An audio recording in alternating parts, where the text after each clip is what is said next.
नमस्कार दोस्तों, कैसे हैं आप सब लोग। उम्मीद करता हूँ अच्छे होंगे, अपनी स्टडी अच्छे से कर रहे होंगे। दोस्तों, आज दिनांक 26 फरवरी 2026 को प्राइम एजुकेशन हब के इस यूट्यूब चैनल पे मैं आपका स्वागत करता हूँ।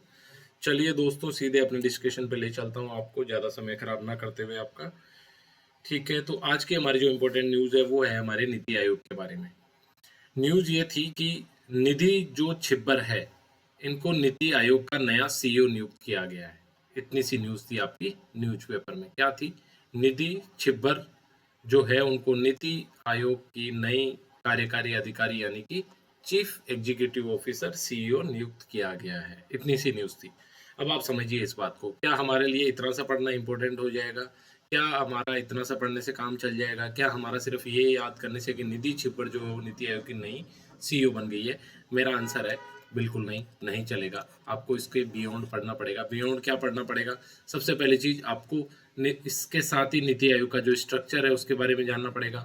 नीति आयोग की जो स्थापना है उसके बारे में जानना पड़ेगा। नीति आयोग की स्थापना का जो पर्पज है उसके बारे में जानना पड़ेगा। तो ये सारी चीजें आपको पढ़नी पड़ेगी, क्योंकि जो अभी जो एग्जाम का पैटर्न है वो इसी तरह का है। तो चलिए अपन जल्दी से पढ़ लेते हैं इसको। सबसे पहले ये नियुक्ति जो है वो निधि छिब्बर की गई है। कहाँ पे? नीति आयोग का नया उनको सीईओ बनाया। तो ये नाम तो इम्पोर्टेंट आपको रख लेना है, याद कर लेना है कि निधि छिब्बर जो है वो अभी हमारे नीति आयोग की नई सीईओ है। इनके बारे में 1994 बैच की छत्तीसगढ़ काडर की आईएएस अधिकारी है। इंपॉर्टेंट नहीं है, हमें याद नहीं रखना है। ठीक है। इसके बाद पूर्व पद, इससे पहले वो आयोग में ही development monitoring and evaluation office की डायरेक्टर जनरल थी। यानी इससे पहले ये नीति आयोग में ही काम कर रही थी किसी छोटे डिजिग्नेशन पे। वो डिजिग्नेशन क्या था? Development monitoring and evaluation office की जनरल डायरेक्टर। ठीक है, ये भी हमारे लिए इंपॉर्टेंट नहीं है। ठीक है, अभी तक हमारे लिए इंपॉर्टेंट क्या है? सिर्फ ये नाम की निधि छिब्बर जो है वो नीति आयोग की सीईओ बन गई है। इन्होंने बीवीआर सुब्रमण्यम के रिटायर होने के बाद ये कार्यभार संभाला है। यानी इनसे पहले जो थे बीवीआर सुब्रमण्यम साहब जो हमारे थे वो नीति आयोग के क्या थे? सीईओ थे। क्या सुब्रमण्यम साहब का नाम भी इंपॉर्टेंट है? बिल्कुल नहीं। ठीक है, सिर्फ इंपॉर्टेंट है निधि छिब्बर का नाम। चलिए आगे। अब हमें पढ़ना है नीति आयोग के बारे में। ये इंपॉर्टेंट है, ये पूछा जा सकता है एग्जाम में। पूरा नाम है इसका national institute for transforming India. ठीक है, national institute for transforming India. N यानी नेशनल, आई यानी इंस्टीट्यूशन, टी यानी ट्रांसफॉर्मिंग, आई यानी दोबारा इंडिया। ये है नीति आयोग की फुल फॉर्म। क्या आपको याद करनी है? बिल्कुल आपको याद करनी है इसको। कब? 1 जनवरी 2015 को योजना आयोग के स्थान पे इसको स्थापित किया गया। देखिए, इससे पहले हमारे देश में 1950 के बाद ही योजना आयोग की जो स्थापना हो गई थी, और हमारी पंचवर्षीय योजनाओं के तहत हमारा जो मॉडल था विकास का वो था।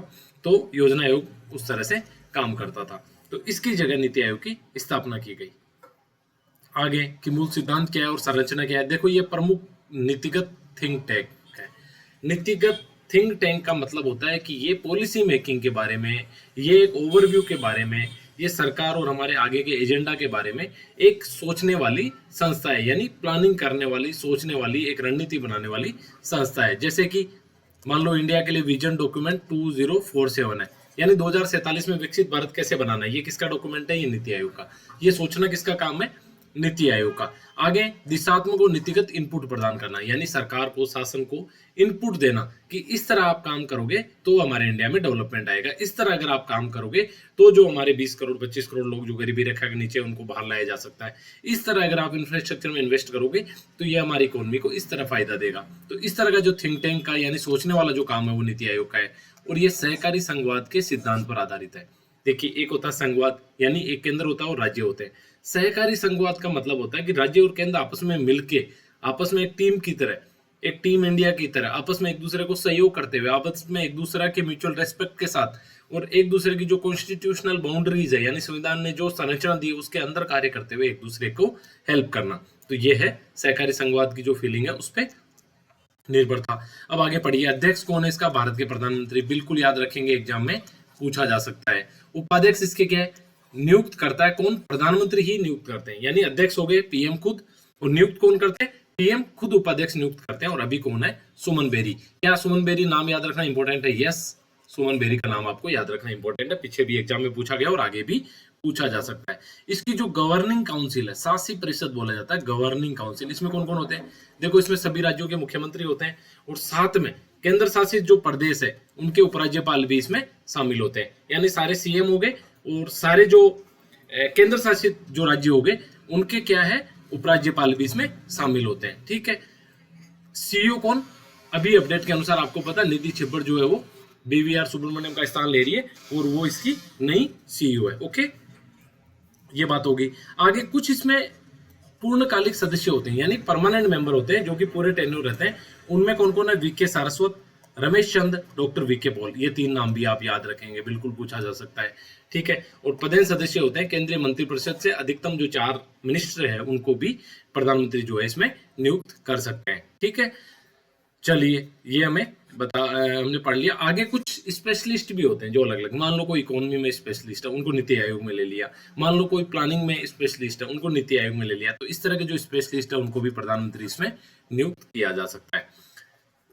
काम क्या है इनका, पहला काम है रणनीतिक डिजाइन, यानी किस तरह शासन को डिजाइन करना है, किस तरह हमें पॉलिसी बनानी है, उसके लिए डिजाइन बनाता है। कैसे, मध्यम और दीर्घकालिक, जैसे आपका विजन 2047, ये क्या हो गया, दीर्घकालिक विजन हो गया, यानी दीर्घकालिक रणनीति होगी। उसी तरह 3 इयर्स एजेंडा इसका एक डॉक्यूमेंट होता है, यानी ये क्या हो गया, मध्यम कालीन, या इसको 7 इयर्स टारगेट्स लिख सकते हैं, तो ये मध्यम कालीन हो गया। और अल्पकालीन अगर है तो 3 इयर्स एजेंडा पॉइंट्स हो गए। तो इस तरह ये प्लानिंग करता है। राज्यों को भी नीति निर्माण की प्रक्रिया में सक्रिय रूप से शामिल करता है और इसको बोलते हैं बॉटम अप अप्रोच। देखिए, एक अप्रोच जो है सेंटर की तरफ से ऊपर से आती है तो इसको बोलते हैं टॉप डाउन अप्रोच। एक अप्रोच जो राज्यों से ग्रास रूट लेवल से केंद्र की तरफ जाती है उसको बोलते हैं बॉटम अप अप्रोच। तो ये अप्रोच इसमें अपनाई जाती है। जैसे हम एग्जाम्पल लेते हैं, मान लो किसी स्टेट को लगता है कि एक अच्छा सजेशन है, इसके हिसाब से केंद्र को अगर हम सजेशन देंगे और इस तरह केंद्र और राज्य सरकार कार्य करेंगे तो हम जल्दी डेवलपमेंट लाएंगे। तो उस तरह जो है नीति निर्माण में राज्य अपनी भूमिका इसमें अदा कर सकते हैं और राज्यों के लिए ये स्पेस है। और सारे जो सीएम होते हैं इसके गवर्निंग काउंसिल में मेंबर होते हैं और जितने भी जो केंद्र शासित प्रदेश है उनके जो उपराज्यपाल होते हैं वो इसके मेंबर होते हैं। किस तरह के कार्यक्रम, जैसे अटल इनोवेशन मिशन इन्होंने चला रखा है, इस तरह के कार्यक्रम के जरिए क्या करते हैं, नवाचार को बढ़ावा देते हैं। आगे निगरानी रखते हैं, मूल्यांकन रखते हैं, जैसे रैंकिंग कौन कौन सी, SDG India ranking, health index ranking, राज्यों को आपस में रैंकिंग देते हैं जिससे कि राज्यों में क्या एक दूसरे से प्रतिस्पर्धा बढ़े और राज्य आगे बढ़ के कार्य करें। ठीक है, अगली जो हमारी न्यूज है वो है मोदी जी की इजराइल यात्रा को लेके। आपको पता मोदी जी ने हाल ही में इजराइल मोदी जी गए हुए हैं और अभी इजराइल में ही है, शायद आज या कल में आएंगे। ठीक है, तो ये जो इजराइल के संबंधों में रणनीतिक युग को और अधिक मजबूती प्रदान करता है। देखिए, मैं आपको थोड़ा सा बैकग्राउंड बताता हूँ। 2017 से पहले कोई भी जो पीएम है इंडिया का वो इजराइल नहीं गया था। मोदी जी प्रथम पीएम थे जिन्होंने 2017 में, ठीक है, इजराइल की यात्रा की। और आपको पता होना चाहिए कि इजराइल बहुत ही ज्यादा रणनीतिक, हमारा मुख्य रूप से रणनीतिक भागीदार रहा है। जितनी भी लड़ाई हमारी पाकिस्तान के साथ हुई है उनमें इजराइल ने हमारा साथ दिया है। साथ ही 1947 में इंडिया आजाद होने के बाद ही हमारे संबंध स्थापित हो गए थे, लेकिन हम उन संबंधों को उस तरह की हाइट पे लेके नहीं गए, जबकि हमारा हमेशा सहयोग किया इजराइल ने। तो उस हिसाब से मोदी जी ने वो 2017 में पहली एज ए पीएम यात्रा करी और अभी दोबारा मोदी जी यात्रा पे गए और ये उनकी सेकेंड जो विजिट है इजराइल की वो है। राइट, समझ गया। अब इंपॉर्टेंट क्या है इसमें, क्या है, नेसेट क्या है, वहां की संसद है। आप ये नाम याद रखेंगे, नेसेट पूछा जा सकता है एग्जाम में कि नेसेट क्या है। ये क्या है, इजराइल की संसद है और वहां पे इन्होंने पूर्ण सत्र को संबोधित करने वाले पहले प्रधानमंत्री बन गए, यानी उनका सत्र चल रहा था। जैसे हमारा बजट सत्र चलता है हमारी संसद का, उसी तरह इजराइल की संसद है नेसेट और नेसेट का पूर्ण सत्र चल रहा था जिसको मोदी जी ने एड्रेस किया, यानी उनको जाके संबोधन किया। और ये उनके वैश्विक कद को दिखाता है कि किस तरह मोदी जी का वैश्विक कद और इजराइल और इंडिया के जो रणनीतिक संबंध है वो आपस में मजबूत होते जा रहे हैं। आगे हमने पढ़ लिया दूसरी इजराइल यात्रा, 2017 में इजराइल जाने वाले पहले प्रधानमंत्री थे।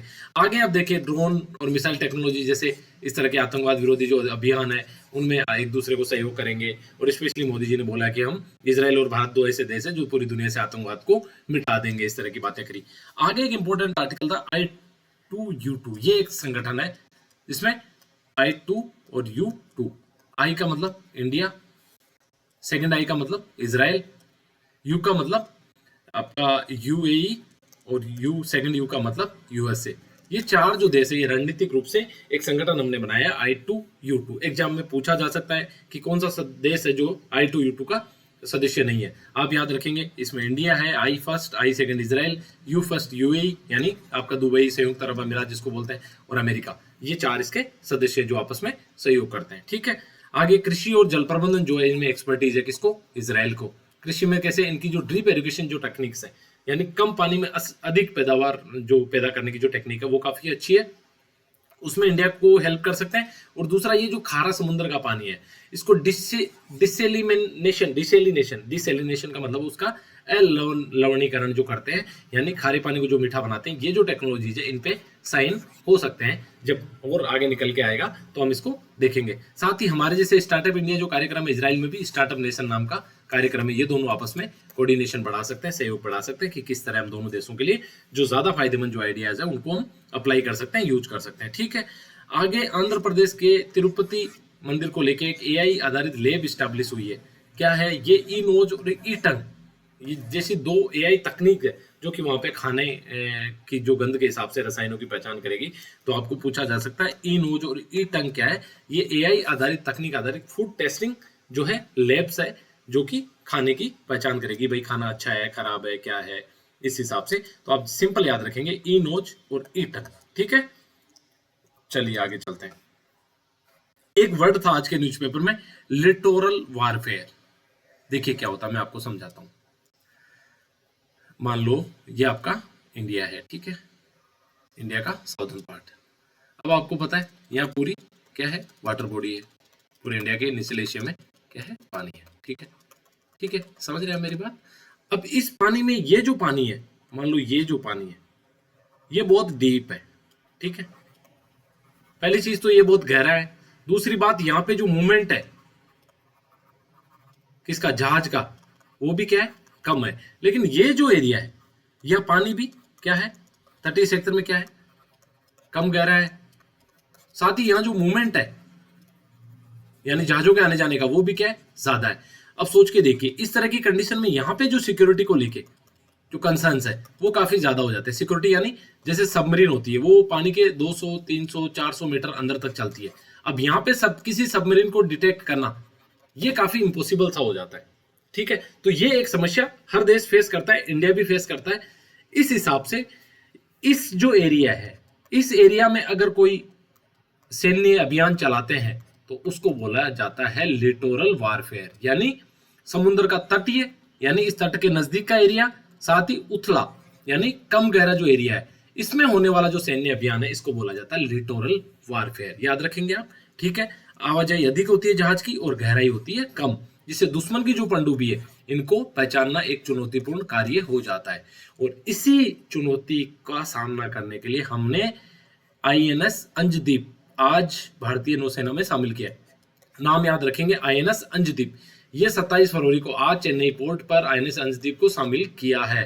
ये 77 मीटर लंबा जहाज है जो कि आधुनिक सोनार, इनकी जो रडार टेक्निक है, टॉर्पीडो और स्वदेशी सेंसर सिस्टम से लेस है, जो कि जल्दी से इस एरिया में भी किसी भी दुश्मन की सबमरीन को पहचानने और पहचान कर उसको डिस्ट्रॉय करने में सक्षम है। तो आप याद रखेंगे, सबसे पहले तो लिटोरल वारफेयर क्या होता है? लिटोरल वारफेयर होता है कि तटीय इलाके में होने वाला सैन्य अभियान लिटोरल वारफेयर होता है। और यहाँ पे जहाँ गहराई कम होती है और जहाजों का आवाजाही ज्यादा होती है, जहाँ की चुनौतीपूर्ण हो जाता है सैन्य अभियान करना, वहां जो अभियान होता है उसको लिटोरल वारफेयर बोला जाता है। वहां जो लड़ाई होती है उसको लिटोरल वारफेयर बोला जाता है। और इंडिया की इसी प्रॉब्लम की सोल्यूशन के लिए आईएनएस अंजदीप हमने भारतीय नौसेना में शामिल किया है, जो कि 77 मीटर लंबा जहाज है और सोनार और टॉर्पीडो को और स्वदेशी सेंसर टेक्निक को यूज करता है। ठीक है, आगे वही बात है कि जटिल चुनौतियों का सामना करने में सक्षम बनाता है। कौन? आईएनएस अंजदीप। या नाम आप याद रखेंगे, पूछा जा सकता है। आपको पता है जो वारफेयर जो शिप होते हैं उनसे सवाल पूछना प्रिफरेबली बहुत प्रिफर करती है आरपीएससी, तो आप याद रखेंगे आईएनएस अंजदीप। आगे एक छोटी सी न्यूज है, महाराष्ट्र जो है वो इंडिया की सबसे बड़ी अर्थव्यवस्था है, यानी इंडिया के अंदर राज्यों में महाराष्ट्र जो है सबसे बड़ी अर्थव्यवस्था है। ठीक है, ये तो आप छोटा सा आप याद रख लेंगे। जीएसडीपी क्या होता है? किसी राज्य केंद्र शासित प्रदेश ने जो पूरा उत्पादन किया है उसको जीएसडीपी बोलते हैं, हमने पहले भी बात करी थी। अब आप याद रखेंगे यहाँ पे कि महाराष्ट्र जो है वो पहले नंबर पे है, तमिलनाडु दूसरे नंबर पे है, यूपी तीसरे नंबर पे है, ठीक है, और कर्नाटक चौथे नंबर पे, पश्चिम बंगाल पांचवें नंबर पे। यानी इंडिया का टॉप 5 में कोई राजस्थान की टॉप 5 में कोई रैंक नहीं है। राजस्थान की रैंक है 7वीं।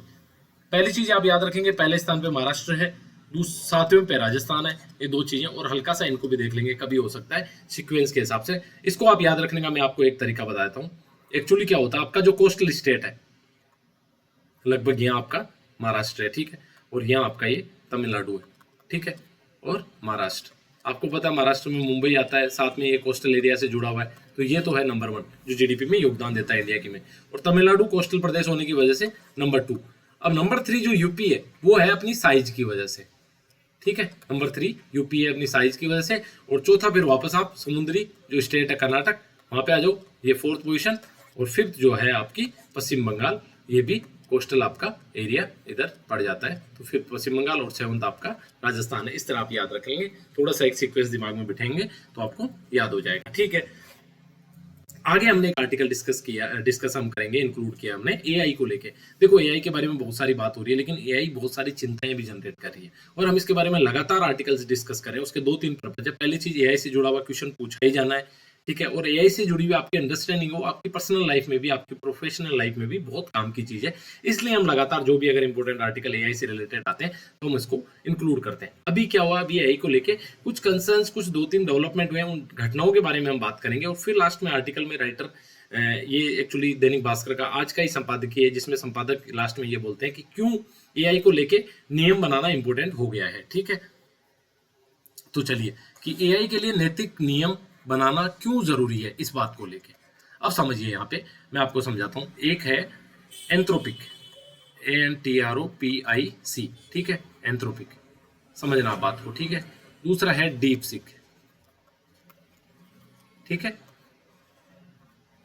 ये जो है ये चाइना की एआई कंपनी है और ये जो है यूएसए की एआई कंपनी है, ठीक है, एआई कंपनी, ठीक है। ये आप थोड़ा सा ध्यान में रखेंगे। अब अपन पढ़ते हैं।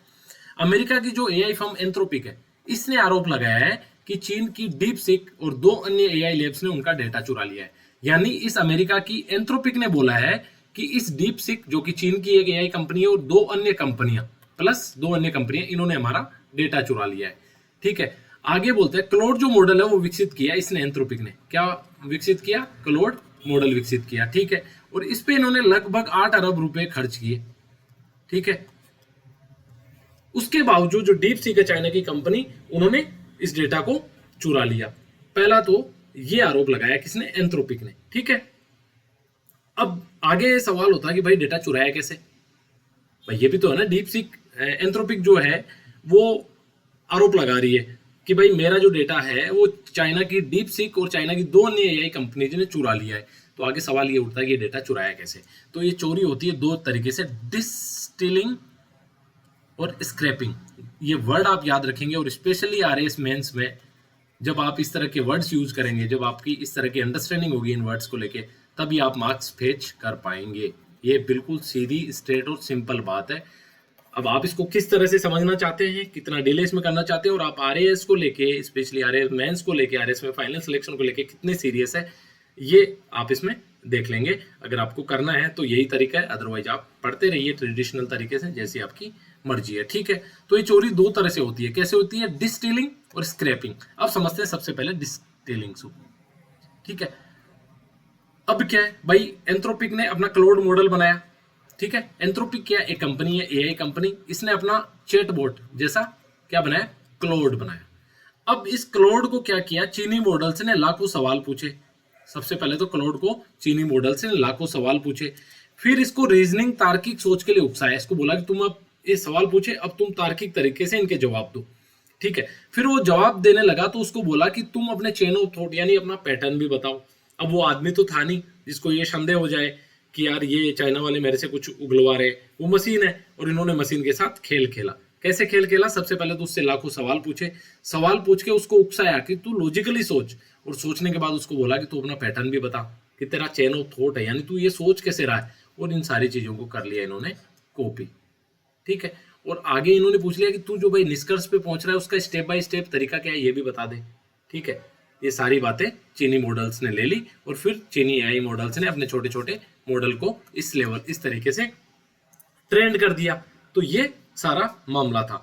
अब ये घटना दर्शाती है कि एआई के सेक्टर में बौद्धिक संपदा की सुरक्षा कितनी महत्वपूर्ण है। यानी आप देखिए, एंथ्रोपिक जो कंपनी है, इसने अपना एआई, ओपन एआई कंपनी, इसने अपना क्लाउड एक बनाया जिसपे 8 अरब रुपए खर्च किए, और ये चीन की इस चोरी की वजह से इसकी वैल्यू मार्केट में या तो जीरो हो गई या बहुत कम हो गई। तो इस तरह जो इसकी बौद्धिक संपदा है उसकी सुरक्षा होनी चाहिए। आगे बात करते हैं। अब आप समझिए इस बात को, हमने पीछे बात करी थी। ये एंथ्रोपिक है और ये आपकी डीप सीक है ना। तो यहाँ तो डीप सीक ने किया, चमत्कारी कार्य। अब आगे एंथ्रोपिक की बारी आती है। एंथ्रोपिक भी बहुत अच्छी नहीं है। इन्होंने स्क्रैपिंग की, हमने बात करी थी ना, 2 तरीके चोरी के, ठीक है, डिस्टिलिंग और स्क्रैपिंग। स्क्रैपिंग को लेके इस पे मुकदमा हुआ है कहाँ, यूएसए में। और इन्होंने क्या किया है, इन्होंने मानव सर्जित हजारों किताबें, यानी जितनी भी जो हजारों किताबें लिखी हुई थी, कुछ लोगों की निजी रिपोर्ट्स थी, इन सब का पायरेटेड डेटा, यानी ऑफिशियल डेटा नहीं लिया लोगों को पे करके, यानी आपने कोई किताब लिखी तो आपको इन्होंने 5 लाख रुपए, 2 लाख रुपए, 1 लाख रुपए नहीं दिया ये बोल के कि भाई आप अपनी किताब दीजिए, हम इसको यूज करेंगे। पायरेटेड जो डेटा था उसको डाउनलोड करके अपने मॉडल को प्रशिक्षित किया। कौन से को, क्लाउड को, ठीक है। जिस क्लाउड को चुरा लिया किसने, डीप सीक ने, ठीक है। तो यहाँ पे यूएस कोर्ट ने फैसला दिया कि भाई जिन लोगों की साहित्यिक और कलाकृति सर्जन की बगैर अनुमति का हासिल किया उनको भुगतान करो आप, यानी उनको पैसे दो, ठीक है। तो आगे इसी तरह बात करते हैं कि इस तरह की डिस्टिलिंग होती रही जिस तरह की डीप सीक ने किया, या फिर स्क्रैपिंग होती रही जो कि किसने किया, एंथ्रोपिक ने किया। तो दुनिया में व्यक्तिगत कौन है जो फिर किताब लिखना चाहेगा, और क्यों बिकेगी उसकी किताब, ठीक है। मौलिक जो शोध है उस तरह की चीजें बंद हो जाएगी, क्योंकि डेटा का विश्लेषण करके ये एआई मॉडल तो बहुत छोटे समय में इस तरह की चीजें कर लेंगे। इसीलिए बोल रहा है कि एक एथिकल कोड, एक नैतिक आचार संहिता बहुत जरूरी है, जो कि एआई के सेक्टर में आज इसको रेगुलेट करने के लिए, आपस में देशों में इसको प्रबंधित करने के लिए, और ये किस तरह से जॉब्स वगैरह को भी ना खाए और एक बेहतर भविष्य में एक मानव के काम का औजार बने, ना कि मानव सभ्यता के लिए खतरा बन जाए। इस तरह की बातें राइटर इस आर्टिकल में करते हैं। उम्मीद करता हूं आपको समझ आया होगा। तो यही थी हमारी आज की डिस्कशन। तो आप लोग अच्छे से पढ़िए और अपना ख्याल रखिए। जय हिंद।